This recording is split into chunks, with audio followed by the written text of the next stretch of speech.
Welcome to This Daring Adventure podcast, where we work on bridging the gap between where we are and where we want to be in order to live a bigger and bolder life. In this podcast, we will provide inspiration, tips, and skills you need to make your life the adventure you want it to be. Here's your host, mindset mentor, and life coach, Trista Gurton.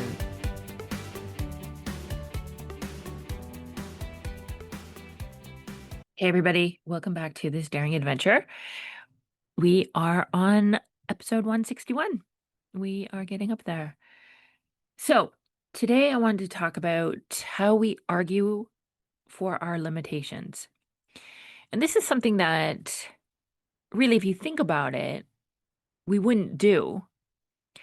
But I think as humans, we get caught up in our brains, we get caught up in our thinking, we get caught up in our emotions. And we're not seeing this clearly for what it is and how it's holding us back and keeping us stuck. And it's fascinating what we do because we literally argue for our limitations, not occasionally and not accidentally. But I will have clients who build entire cases for why they can't do something. And they present evidence, they explain the history, they list the reasons, they call the witnesses, and then they just give me the final verdict. See, I can't, it's not possible. And that's it. Like they're just it's done.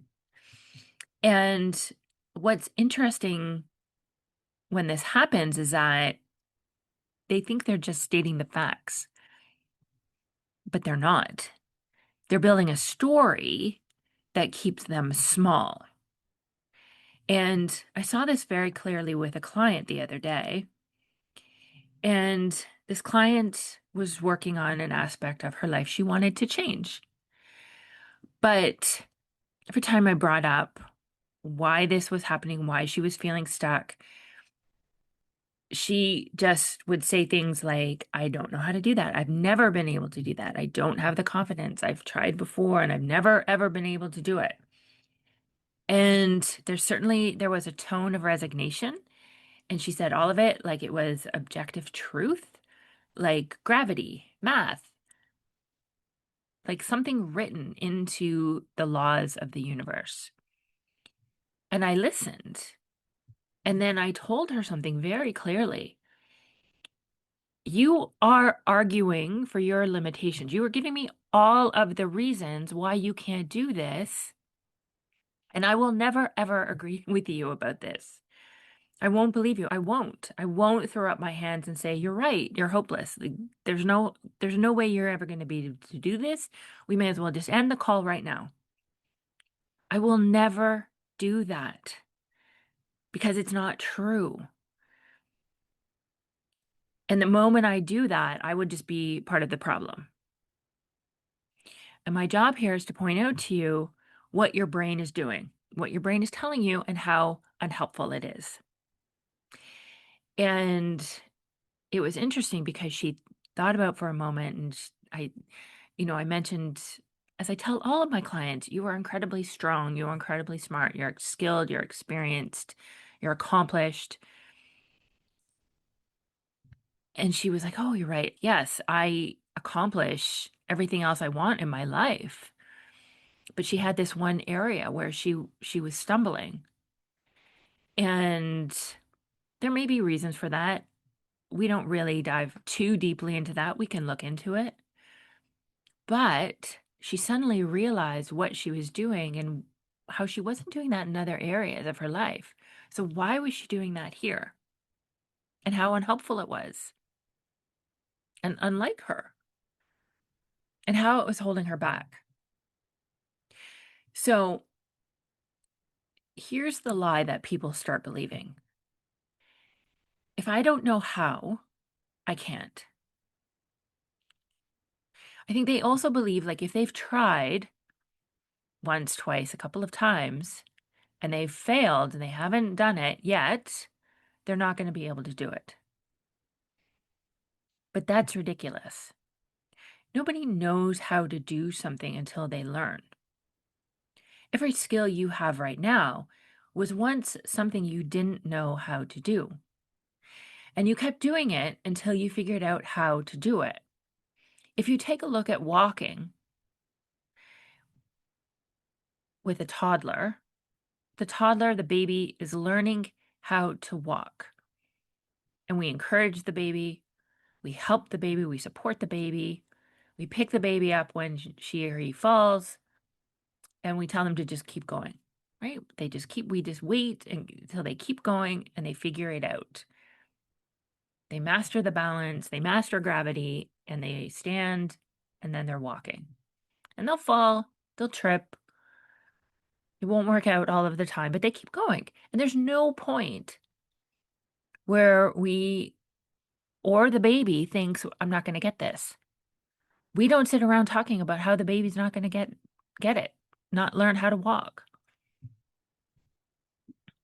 The baby's not thinking, Mama, I don't think I'm going to get this. I don't think I can do this. I don't think it's going to work out for me. No, they keep going. Somewhere along the line, we forget this or we give up on it or we become so programmed and so afraid. We give in to our brain and we give into that fear. We're so preoccupied with what others think or how it might look that we tell ourselves all of these stories. But you would never do that with your child. I don't think you're going to get this. Whether it is walking or riding a bike or learning to read or write, this is just what we do. So it's the same for you. You just have more programming and more gunk in your brain, more stories, more limiting beliefs that you've just thought over and over and over and over again. But like I said, you figured out how to walk, you figured out how to drive, you figured out how to create a career, navigate relationships, all of it. At one point, you didn't know how. But the human brain loves comfort.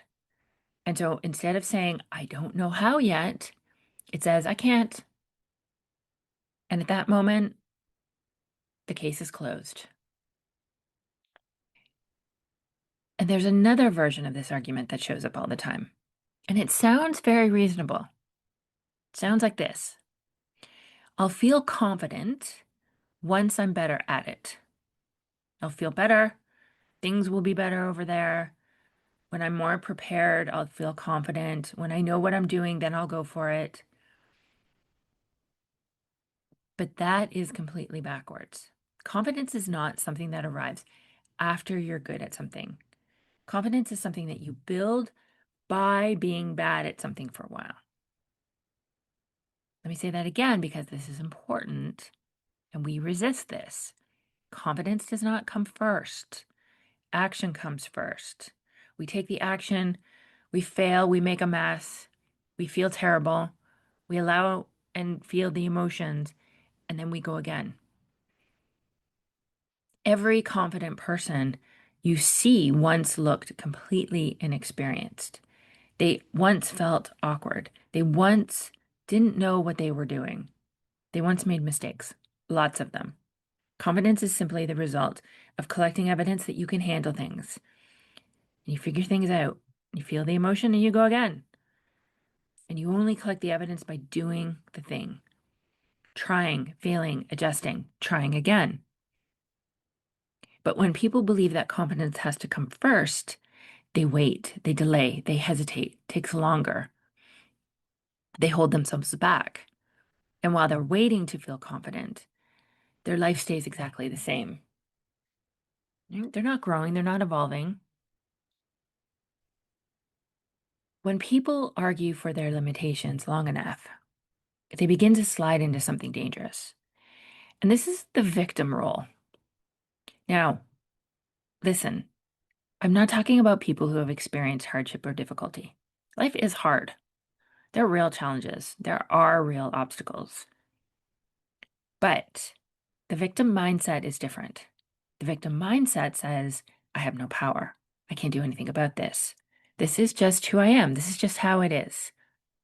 And the brain loves that position because if you're powerless, you don't have to try, you don't have to exert any energy, you don't have to risk failing, you don't have to feel uncomfortable, you don't have to grow. You can just stay exactly as you are. And here's the cost of arguing for your limitations. And most people don't want to think about this, but there is a cost, a very real cost.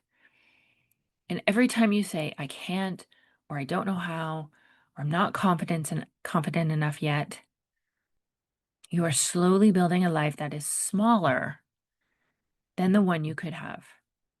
You stay in the same job, you stay in the same patterns, you stay in the same relationships, you have the same doubts year after year after year.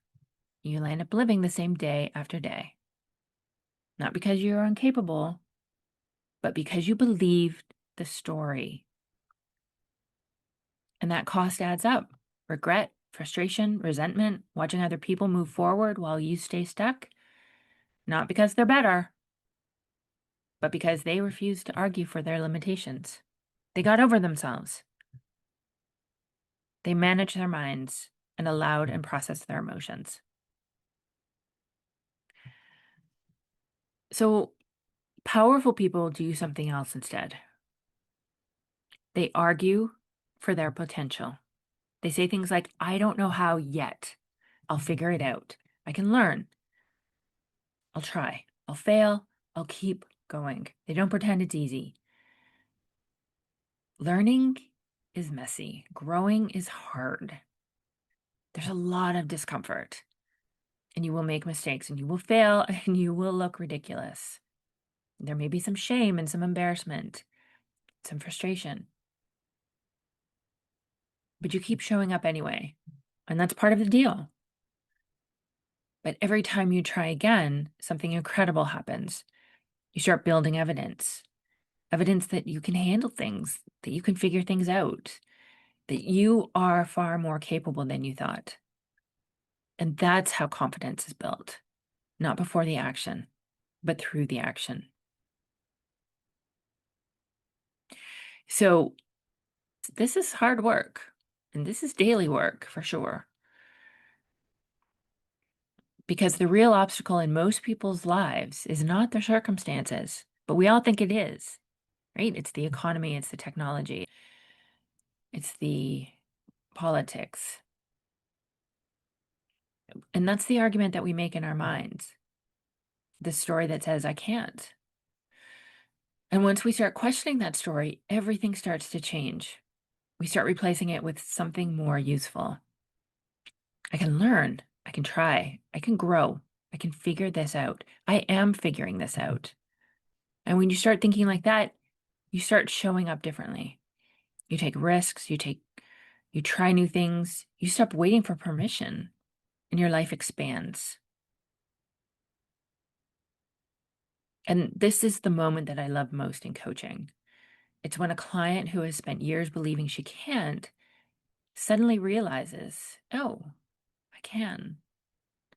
Not because the world has changed, not because the circumstances magically improved, but because she stopped arguing for her limitations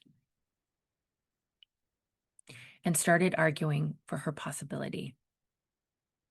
That's the shift. That's the work. And it changes everything. So if you find yourself saying, I can't, or I don't know how, I've never been able to do that, pause and ask yourself one question. Am I stating a fact, or am I arguing for my limitations? Because your brain will always find evidence for the case you are making.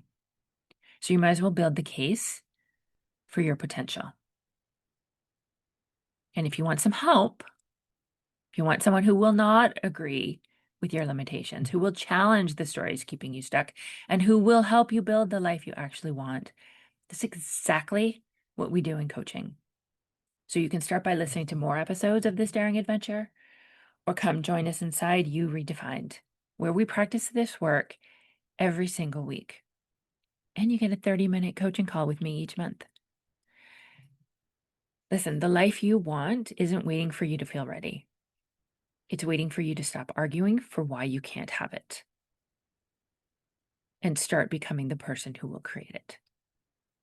Thank you for listening. I'll talk to you next week. Bye-bye.